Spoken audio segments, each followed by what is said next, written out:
Okay, so here's a typical credit card statement, and just to point out some things here. Person's name, account number, minimum payment due on this account, which is the balance of 1120 payment, so they owed a new balance of 886. There should be an APR around here somewhere. And there it is. The annual billing for this is 18.424. That's an APR. APR. They give you a daily rate. They charge you different rates for ATM cash withdrawal. They charge you 24% APR. And then here's the daily interest rates for the different things. And they would take that, they'd get that by taking this and dividing it by 365.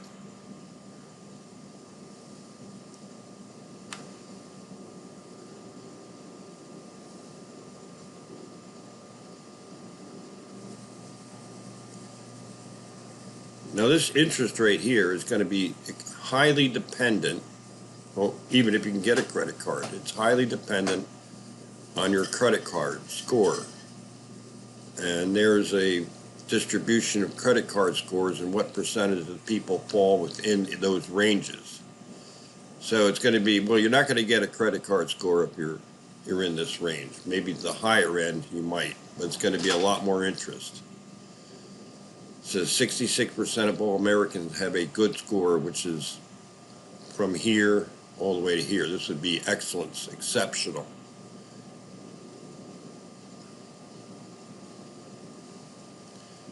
So it says, assume you have a credit card with the information shown in the statement above, which is here.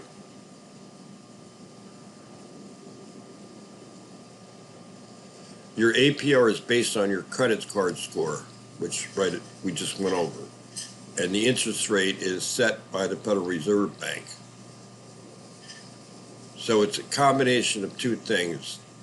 The interest rate at the Federal Reserve Bank and your credit score.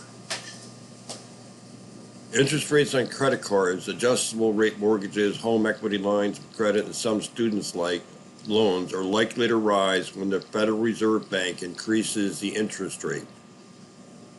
However, the better your credit score, the lower your interest rate.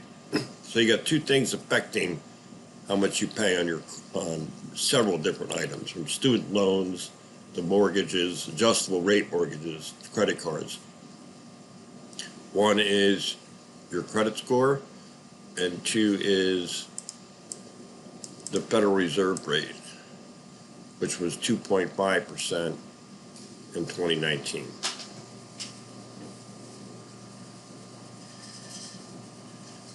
Compute the monthly and daily rate. The monthly rate is the annual rate divided by 12. So it was 18.24 divided by 12, you get a monthly rate. The daily rate is the annual rate divided by 365, because it's 365 days in a year. So that would be that.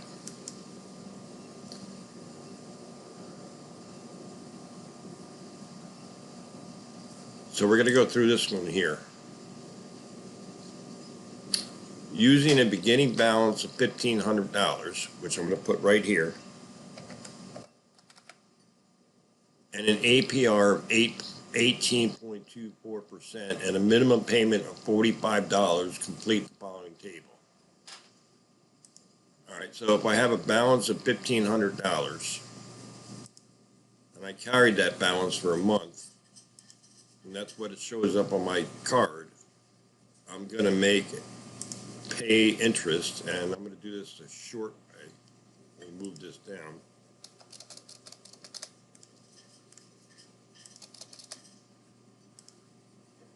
It's going to be 1,500 times, and my 18.24 divided by 12 is going to be 1.52%.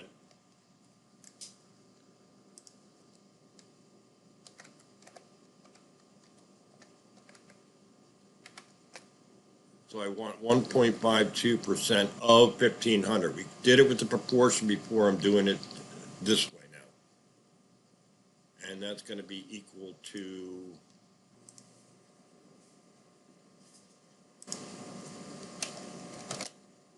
$22.80. So that's the interest I'm paying here. $22.80. I'm making a minimum payment of $45, which is here.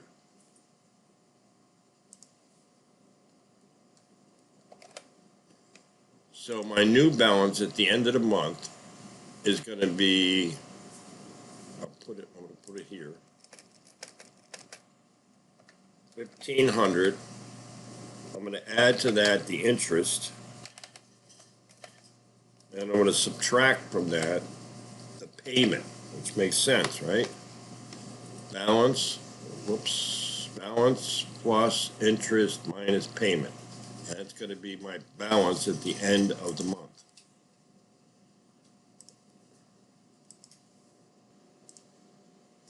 And that's going to be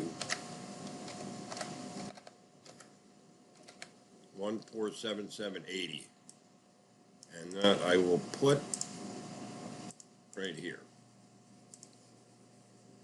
Okay, so that's the end of the first month. Now, if you haven't made no additional purchases, that gets carried over to here. So the balance at the end of the first month is the same as the balance at the beginning of the second month. But I owe a little bit less, so I'm not going to pay as much interest. So this is going to be 1,477.80 times, again, the monthly rate, 1.52 over 100. And that's going to be equal, my calculator, 22.46.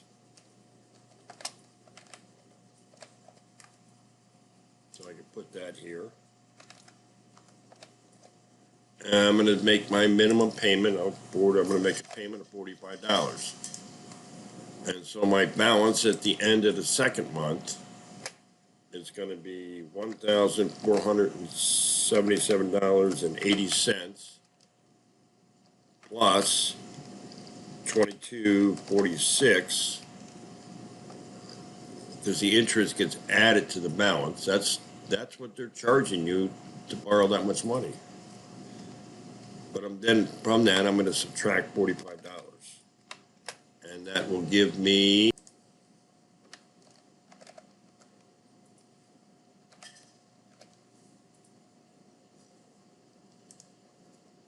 $1,455.26.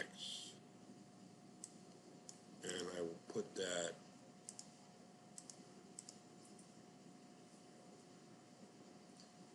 somewhere. Paste.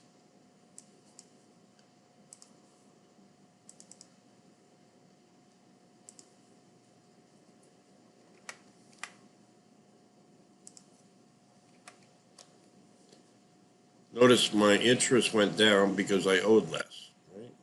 But not by much. Making these $45 payments a month is going to take me a long time to pay that off. But that's how the bank makes their money.